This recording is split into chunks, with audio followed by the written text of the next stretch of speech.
ముందుగా breaking news చూద్దాం.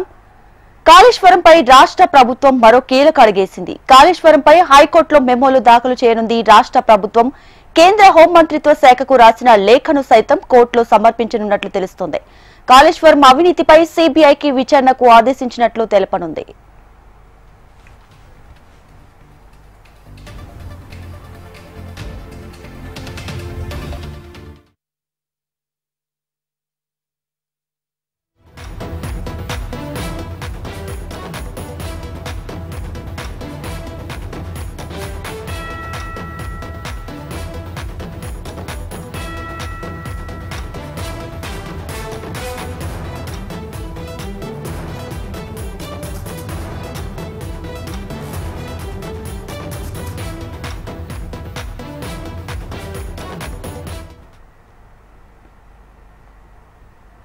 రైట్గా కాళేశ్వరంపై ప్రభుత్వం మరో కీలక అడుగు ముందుకేసింది. కాళేశ్వరంపై హైకోర్టులో మెమోలు దాఖలు చేయనుంది రాష్ట్ర ప్రభుత్వం. ఇక ఓవరాల్ గా మరింత సమాచారాన్ని మా ప్రతినిధి అశోక్ లైవ్ ద్వారా అందించడానికి సిద్ధంగా ఉన్నారు. అశోక్,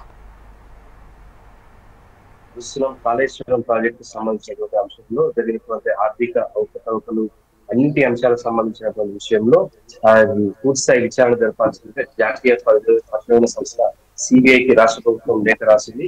మనం చూసాం మొన్నంతా కూడా కాళేశ్వరం ప్రాజెక్టు సంబంధించిన అంశం పైన కూడా అసెంబ్లీలో చర్చ జరిగింది. నిన్న తెల్లవారుజామున సీఎం రేవంత్ రెడ్డి అసెంబ్లీ సాక్షిగా కాళేశ్వరం ప్రాజెక్టు సంబంధించిన విషయంలో జస్టిస్ పిసి ఘోష్ కమిషన్ ఇచ్చినటువంటి రిపోర్ట్ ఆధారంగా సిబిఐకి ఒక్కరికి చెప్పాలని నిర్ణయం తీసుకుంటే దీని సభ అనుమతి ఇవ్వాలని చెప్పేసి నేపథ్యంలో నిన్నంతా కూడా నీటిపారుదల శాఖ సంబంధించి ఏదైతే ప్రభుత్వ ప్రధాన కార్యదర్శికి సీఎం నుంచి హోంశాఖ ద్వారా కేంద్ర హోంశాఖకు లేఖ రాయడం జరిగింది. ఏదైతే కాళేశ్వరం ప్రాజెక్టు విషయంలో రీడిజైన్ కావచ్చు, ఆర్థిక పరమైన అంశాలు కావచ్చు, నాణ్యత లోపాలు కావచ్చు, అలాగే తుమ్మిడిహట్ట నుంచి మేడిగడ్డ, అన్నారం, సుందిల్ల ఈ 3 బ్యారేజ్ల నిర్మాణం సంబంధించినటువంటి బ్యారేజ్ల నిర్మాణ విషయంలో జరిగినటువంటి అవకతవకల వల్ల పెద్ద ఎత్తున రాష్ట్రానికి నష్టం వాటింది. దీంట్లో వెనుకున్నటువంటి కుట్రలన్నీ కూడా నిజం చేసిన ఉండేందుకు ప్రభుత్వం ముందుకు వచ్చింది. ఈ నేపథ్యంలోనే జాతీయ పరిశోధన సంస్థ సిబిఐకి కేసులు అప్పగించింది. ఈ నేపథ్యంలో సిబిఐ కూడా మన రాష్ట్రానికి సంబంధించి సాధారణ అనుమతి లేదు. గత ప్రభుత్వం 2022 ఆగస్టులో ప్రత్యేకంగా జీవో నెంబర్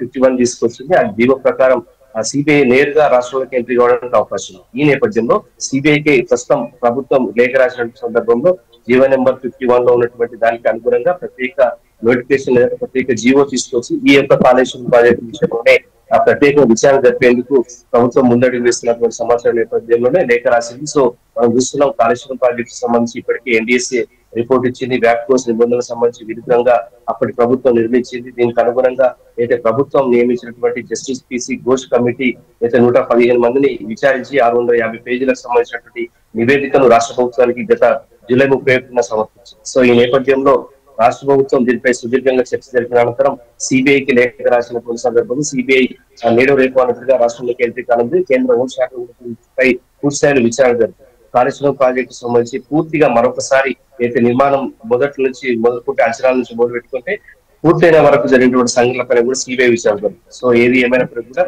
తెలంగాణ ప్రభుత్వం నిర్ణయం తీసుకున్నటువంటి నేపథ్యంలో సిబిఐ రాష్ట్రానికి వస్తుంది. దీనిపై విచారణ జరపబోతున్న సమాచారం అయితే మనకు కనిపిస్తుంది. Right Ashok, thanks for the latest updates.